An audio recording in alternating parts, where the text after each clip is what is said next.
Hello students, मैं Virendra sir एक बार पुनः आप सभी का मेरे इस वीडियो में स्वागत करता हूं। दोस्तों, हमारा टॉपिक चल रहा है कक्षा 10th के अंदर एसएसटी के अंदर लेसन नंबर 12 मानव संसाधन। ये है पार्ट 3, यानी कि मानव संसाधन के जो पार्ट 2 तक हमने जो वीडियो में किए थे, आज हम इस पार्ट 3 के अंदर आगे के जो टॉपिक बच्चों हैं उसको क्लियर करते हैं। दोस्तों, इससे पहले हमने पढ़े थे जनसंख्या। आज हम पढ़ेंगे जनसंख्या वृद्धि के कारण, यानी भारत के अंदर जनसंख्या वृद्धि के कौन कौन से ऐसे कारण, प्रमुख कारण हैं जिससे जनसंख्या वृद्धि होती है। तो यहाँ लिखा है, देखो, जनसंख्या में होने वाली वृद्धि या परिवर्तन के 3 प्रमुख घटक जन्म दर, मृत्यु दर और प्रवास हैं। यानी कि जन्म दर, मृत्यु दर और प्रवास के माध्यम से किसी देश की जनसंख्या में वृद्धि होती है। ये 3 महत्वपूर्ण कारण ऐसे हैं जो जनसंख्या वृद्धि में महत्वपूर्ण योगदान देते हैं। पहला आता है जन्म दर। पहला यानी कि जन्म दर। जन्म दर किससे कहते हैं? एक वर्ष में प्रति 1000 व्यक्तियों में जितने जीवित बच्चों का जन्म होता है उसको बोलते हैं जन्म दर। यानी कि जन्म दर का क्या अर्थ है कि एक वर्ष में प्रति 1000 व्यक्तियों पर जितने जीवित बच्चों का जन्म होता है ना, उसको बोलते हैं जन्म दर। ये तो होगी जन्म दर का अर्थ, यानी कि इसको व्यक्त करता है प्रति हज़ारों में, और एक वर्ष के अंदर जो जीवित बच्चे जन्म लेते हैं उसको जन्म दर में व्यक्त किया जाता है। अब आता है मृत्यु दर। एक वर्ष में प्रति 1000 व्यक्तियों में मरने वालों की संख्या को मृत्यु दर कहते हैं। यानी कि मृत्यु दर किसे कहते हैं? एक वर्ष के अंदर प्रति 1000 व्यक्तियों में मरने वाले व्यक्तियों की संख्या को बोलते हैं मृत्यु दर, और एक वर्ष में प्रति 1000 व्यक्तियों पर जितने जीवित बच्चों का जन्म होता है उसको बोलते हैं जन्म दर। तो दोस्तों, ये था जन्म दर का अर्थ, ये था मृत्यु दर। अब है प्रवास। प्रवास का अर्थ क्या है दोस्तों? जनसंख्या वृद्धि का तीसरा घटक है प्रवास। व्यक्तियों का एक क्षेत्र से दूसरे क्षेत्र में चले जाने को प्रवास कहते हैं। यानी कि व्यक्तियों द्वारा एक क्षेत्र को छोड़कर दूसरे क्षेत्र में चले जाना को क्या कहते हैं? प्रवास कहते हैं। प्रवास 2 प्रकार के होते हैं, एक होता है आंतरिक प्रवास, एक होता है अंतर्राष्ट्रीय प्रवास। यानी कि प्रवास 2 प्रकार के होते हैं, एक आंतरिक और एक अंतर्राष्ट्रीय। प्रवास का अर्थ होता है कि जब किसी व्यक्ति द्वारा एक स्थान को छोड़कर दूसरे स्थान पर चला जाना क्या कहलाता है? प्रवास कहलाता है। दोस्तों, प्रवास के 2 अर्थ थे, आंतरिक और अंतर्राष्ट्रीय। आंतरिक प्रवास कौन सा होता है? जो देश के भीतर होता है, यानी कि व्यक्तियों द्वारा जब देश के भीतर प्रवास किया जाता है उसको बोलते हैं आंतरिक प्रवास। और जब व्यक्तियों द्वारा देश से बाहर किसी दूसरे देश में यात्रा की जाती है या प्रवास किया जाता है उसको बोलते हैं अंतर्राष्ट्रीय प्रवास। तो ये 3 ऐसे घटक थे जो हमारी जनसंख्या को प्रभावित करते हैं। यहाँ लिखा दोस्तों, भारत में अंतर्राज्यीय सर्वाधिक प्रवास ग्रामीण से ग्रामीण क्षेत्रों में होता है, क्योंकि शादी के बाद महिलाएं प्रवासित होती है। दूसरे नंबर पर प्रवास ग्रामीण से शहरी क्षेत्र में होता है। तो ज़्यादातर प्रवास होता है ग्रामीण से ग्रामीण, और दूसरे नंबर पर आता है यानी कि गाँवों से शहरों की ओर और होता है, क्योंकि ग्रामीण क्षेत्र के अपकर्षण कारण प्रभावी होते हैं। यानी व्यक्ति गाँवों को छोड़कर शहरों की ओर क्यों प्लान करते हैं? क्योंकि शहरों के अंदर उसकी मूलभूत आवश्यकता की पूर्ति आसानी से हो जाती है, इसलिए गाँव को छोड़कर व्यक्ति शहर की तरफ प्लान करता है। तो ये थे दोस्तों हमारे प्लान करने के कारण, व्यक्ति गाँव को छोड़कर शहर की तरफ प्लान क्यों करता है। नेक्स्ट टॉपिक है दोस्तों, जनसंख्या घनत्व किसे कहते हैं? प्रति इकाई क्षेत्रफल में रहने वाले व्यक्तियों की संख्या को जनसंख्या घनत्व कहते हैं। तो जनसंख्या घनत्व का क्या अर्थ है? प्रति इकाई क्षेत्रफल में रहने वाले व्यक्तियों की संख्या को जनसंख्या घनत्व कहते हैं। 2011 में भारत का जनसंख्या घनत्व 382 व्यक्ति प्रति वर्ग किलोमीटर में था। यानी 2011 की जो जनगणना हुई है उस जनगणना के अनुसार भारत का जनसंख्या घनत्व कितना है? 382 व्यक्ति। ये किससे व्यक्त किया जाता है? पर किलोमीटर से। यानी कि 1 किलोमीटर के अंदर भारत में निवास करते हैं कितने? 382। जनसंख्या घनत्व जो होता है वो किलोमीटर के हिसाब से अनुमान लगाया जाता है। जहां राज्यों में बिहार का जनसंख्या घनत्व 1102 व्यक्ति प्रति वर्ग किलोमीटर सर्वाधिक है, और अरुणाचल प्रदेश का जनसंख्या घनत्व 17 व्यक्ति प्रति वर्ग किलोमीटर सबसे कम है। तो भारत में सबसे अधिक जनसंख्या घनत्व किसका है? बिहार का है। कितना है? 1102 व्यक्ति निवास करते हैं कितने किलोमीटर में? 1 किलोमीटर के अंदर। और सबसे कम जनसंख्या घनत्व किसका है? अरुणाचल प्रदेश का, जहाँ पर 17 व्यक्ति प्रति वर्ग किलोमीटर निवास करते हैं। भारत का जनसंख्या घनत्व कितना है? 382 व्यक्ति प्रति वर्ग किलोमीटर। तो दोस्तों, ये हमारी सारणी देखो, जनगणना 2000, 1901, 1911, 1921। यानी 1901 में हमारा जनसंख्या घनत्व कितना था? 77। 1911 में कितना था? 82। 1921 में 81, 31 में 90, 41 में 103, 1951 में 117, 1961 में 142, 1971 में 177, 1981 में 216, 1991 में 267 और 2001 में 325 और 2011 में 382। यानी कि हर साल हमारी जो जनगणना होती है उसमें जनसंख्या घनत्व का स्तर बढ़ता जा रहा है। देखो यानी कि 1901 से लेकर 2011 के बीच में यानी कि हमेशा जनसंख्या घनत्व का स्तर बढ़ा है। तो ये दोस्तों इस सारणी है जनसंख्या घनत्व की 1901 से लेकर 2011 तक की। नेक्स्ट दोस्तों, राजस्थान का जनसंख्या घनत्व 2011 में 201 व्यक्ति प्रति वर्ग किलोमीटर है।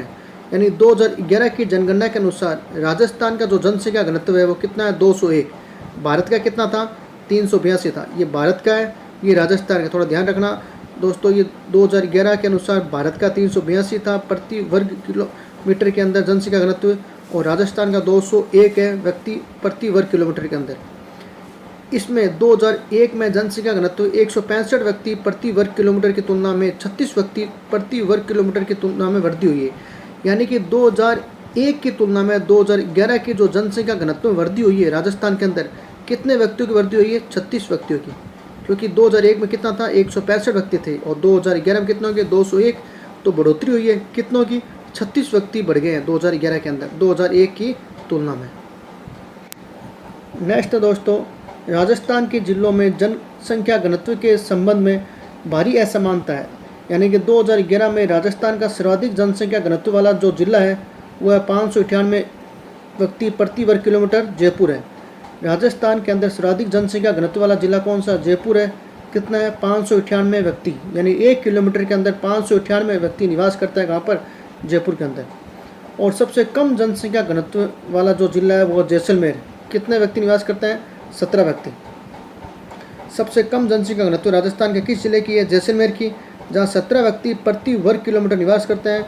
और सबसे अधिक जो जनसंख्या घनत्व है वो है जयपुर का, कितना, 598। ये आंकड़ा 2011 की जनगणना के अनुसार है दोस्तों। तो राजस्थान का सर्वाधिक जनसंख्या घनत्व वाला जिला जयपुर, और सबसे जनसंख्या घनत्व किसका है, जैसलमेर का। ये है दोस्तों राजस्थान में जनसंख्या घनत्व का आंकड़ा, यानी 2011 की जो जनगणना हुई उसमें राजस्थान का जनसंख्या घनत्व राजस्थान के मानचित्र के माध्यम से समझाया हुआ है। ये सबसे अधिक जनसंख्या घनत्व किसका है, जयपुर का, 598 व्यक्ति निवास करते हैं। और सबसे कम जनसंख्या घनत्व किसका था, जैसलमेर का, जहाँ 17 व्यक्ति निवास करते हैं। तो ये राजस्थान के मानचित्र के अंदर सभी जिलों की जनसंख्या घनत्व दर्शाई हुई है। बीकानेर की 78, गंगानगर की 179, हनुमानगढ़ की 184, 184, चूरू की 148। इस प्रकार यानी सभी जिलों की जनसंख्या घनत्व राजस्थान के इस मानचित्र में शो की हुई है। ये देखो सभी जिलों की जनसंख्या घनत्व बताई हुई है। नेक्स्ट दोस्तों, जनसंख्या की समस्या क्या है, यानी किसी देश के अंदर जनसंख्या में दिनों दिन वृद्धि होती है, उस जनसंख्या वृद्धि होने से क्या समस्या उत्पन्न होती है। तो समस्या क्या है, भारत की जनसंख्या बहुत अधिक है, इस कारण जनसंख्या में प्रति वर्ष होने वाली वृद्धि भी बहुत अधिक है। जनसंख्या में अधिक वृद्धि देश की आर्थिक समृद्धि में बाधक है। बहुत अधिक जनसंख्या के कारण जीवन की गुणवत्ता पर भी प्रभाव पड़ता है, यानी जीवन की जो जीने की गुणवत्ता है उसको भी प्रभावित करती है कौन, जनसंख्या। अधिक जनसंख्या वृद्धि के कारण भोजन, कपड़ा, आवास, शिक्षा, स्वास्थ्य सुविधाओं जैसे मूलभूत आवश्यकताओं को पूरा करने हेतु अधिक संसाधनों का उपयोग करना पड़ता है। तो दोस्तों सिंपल सा अर्थ है कि अधिक जनसंख्या होगी तो अधिक जनसंख्या में हमें आवास पर, शिक्षा पर, स्वास्थ्य पर, भोजन पर, कपड़ों पर अधिक व्यय करना पड़ेगा। अगर जनसंख्या कम होती है तो उसका व्यय भी कम होता है, और अधिक जनसंख्या होगी तो इन सभी मूलभूत आवश्यकता की पूर्ति करने में हमें अधिक धन खर्च करना पड़ेगा। इसके अतिरिक्त बेरोजगारी, गरीबी इत्यादि समस्या भी लगातार बढ़ती रहेगी, क्योंकि अधिक जनसंख्या से बेरोजगारी बढ़ती है और गरीबी बढ़ती है, क्योंकि काम की तादाद होती है कम, उसको करने वालों की तादाद ज़्यादा होती है, तो इससे बेरोजगारी बढ़ती है, रोज़गार की कमी आती है, और रोज़गार की कमी आएगी तो व्यक्ति के पास इनकम के साधन जो है वो कम हो जाएंगे, इससे गरीबी उत्पन्न हो जाएगी, तो व्यक्ति क्या होता है, गरीब हो जाएगा। वह अन्य भौतिक सुख सुविधाएं जैसे पीने का पानी, बिजली, यातायात, आवास आदि की समस्या उत्पन्न हो जाती है, और इनकी भी क्या आ जाती है, समस्या उत्पन्न हो जाती है कि भाई पीने के लिए पानी की कमी हो जाएगी, बिजली की खपत अधिक होने लग जाएगी, यातायात के साधन कम पड़ने लग जाएंगे, और आवास की कमी आ जाएगी। तो अधिक जनसंख्या से देश के अंदर इस प्रकार की समस्या उत्पन्न होती है। तो ये जनसंख्या की बढ़ोतरी के दुष्प्रभाव है। क्या कारण है, जनसंख्या वृद्धि होने से क्या दुष्प्रभाव पड़ते हैं, तो ये सारे दुष्प्रभाव है। नेक्स्ट दोस्तों, साक्षरता दर। साक्षरता दर किसे कहते हैं, तो अर्थ लिखा है 2011 की जनगणना के अनुसार एक व्यक्ति जिसकी आयु 7 वर्ष या उससे अधिक है, यानी कि 2011 की जनगणना ये कहती है कि एक व्यक्ति जिसकी आयु 7 वर्ष या उससे अधिक है, जो किसी भाषा को समझकर लिख या पढ़ सकता है, यानी किसी भाषा को समझकर लिख या पढ़ सकता है, उसे साक्षरता की श्रेणी में रखा जाता है। यानी 2011 की जनगणना ये कहती है कि वह व्यक्ति जो किसी भाषा को समझकर लिख या पढ़ सकता है, उसे क्या कहा गया है? साक्षरता की श्रेणी में रखा गया है। भारत की साक्षरता में धीरे धीरे सुधार हो रहा है। 2011 की जनगणना के अनुसार देश की साक्षरता 74.04% है। यानी वर्तमान के अंदर हमारी जो 2011 की जनगणना हुई थी, उस जनगणना के अनुसार भारत की जो साक्षरता दर है यानी प्रतिशत है वो 74.04% है, जिसमें पुरुषों की साक्षरता 82.14% है और महिलाओं की साक्षरता 65.46% है। यानी कि महिलाओं की तुलना में पुरुष अधिक पढ़े लिखे हैं। साक्षरता अधिक कहाँ पर है? किसकी है? पुरुषों की है 82.14% और महिलाओं की कितनी है? 65.46%। 2011 की जनगणना के अनुसार सर्वाधिक साक्षर राज्य केरल है। यानी भारत के अंदर सर्वाधिक साक्षर जो राज्य है वो है केरल। उसकी साक्षरता कितनी है? तो जिसकी साक्षरता दर है 93.91, यानी 93.91% केरल की साक्षरता है। यानी कि भारत का सर्वाधिक साक्षर राज्य कौन सा हुआ? केरल। सबसे कम साक्षरता दर वाला राज्य कौन सा है? बिहार 63.82%। भारत के अंदर सबसे कम साक्षरता वाला जो राज्य है वो है बिहार, जिसकी साक्षरता कितनी है? 63.82 और केरल की कितनी थी? 93.91। यानी नंबर 1 पर कौन है? केरल। और सबसे कम पायदान पर, सबसे अंतिम पायदान पर किसकी साक्षरता है? बिहार की। दोस्तों नेक्स्ट है राजस्थान में 2011 की जनगणना के अनुसार, यानी कि साक्षरता दर कितनी है? 67.07। यानी कि राजस्थान की साक्षरता दर कितनी है? 67.07 है। आपको कितने व्यक्ति साक्षर है उस पर कोई ध्यान नहीं देना, आपको मेन फोकस किस पे करना है? प्रतिशत पर।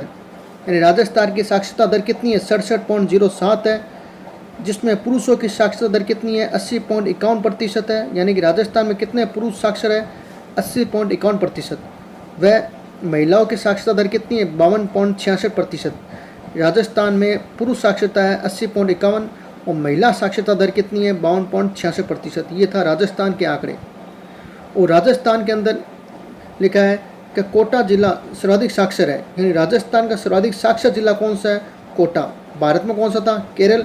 और राजस्थान में कौन सा है? कोटा है। तथा सबसे कम साक्षरता दर वाला जो जिला है वो है जालोर। कहाँ पर? राजस्थान के अंदर। सबसे कम साक्षरता वाला जिला कौन सा है? जालोर है, जिसकी साक्षरता कितनी प्रतिशत है? 55.58% है। जालोर की जो साक्षरता दर है वो है 55.58%। तो सर्वाधिक साक्षरता वाला जिला राजस्थान में कोटा और न्यूनतम साक्षरता वाला जिला जालोर है। नेक्स्ट लिखा दोस्तों, राज्य में साक्षरता दर की वृद्धि हेतु चलाए गए कई कार्यक्रम जैसे साक्षरता अभियान, प्रौढ़ शिक्षा, सतत साक्षरता कार्यक्रम, बालिका शिक्षा पर विशेष ध्यान एवं प्रोत्साहन निःशुल्क एवं अनिवार्य शिक्षा इत्यादि के कारण संभव हुई है। यानी राजस्थान के अंदर जो साक्षरता की दर दिन प्रतिदिन वृद्धि हो रही है ना, इसके मेन कारण कौन कौन से हैं? तो कारण कौन सा है? सरकार द्वारा जो कार्यक्रम शुरू किए जैसे साक्षरता अभियान, प्रौढ़ शिक्षा, सतत साक्षरता, बालिका शिक्षा, ये सारे जो सरकार द्वारा सरकारी कार्यक्रम है ना, ये जो भी योजना है, इसके कारण राजस्थान की साक्षरता दर में क्या आ रही है? दिन प्रतिदिन वृद्धि हो रही है। नेक्स्ट लिखा है, अब बालिका शिक्षा को बढ़ावा देने हेतु विभिन्न योजनाएं चलाई जा रही थी। राजस्थान में बालिका शिक्षा के स्तर को उच्च करने के लिए, बढ़ाने के लिए यहाँ पर विभिन्न प्रकार की राजस्थान सरकार की योजना चलाई जा रही है, जिनमें प्रमुख योजना है कस्तूरबा गांधी आवासीय बालिका विद्यालय। वेरी मोस्ट योजना ये, इम्पोर्टेंट योजना ये। प्रमुख कस्तूरबा गांधी आवासीय बालिका विद्यालय, ग्रामीण बालिकाओं को ट्रांसपोर्ट वाउचर, दूसरी गार्गी पुरस्कार, आपकी बेटी योजना, देवनारायण छात्रा स्कूटी वितरण, छात्राओं को निःशुल्क साइकिल वितरण योजना व अन्य बालिका प्रोत्साहन योजना प्रमुख है।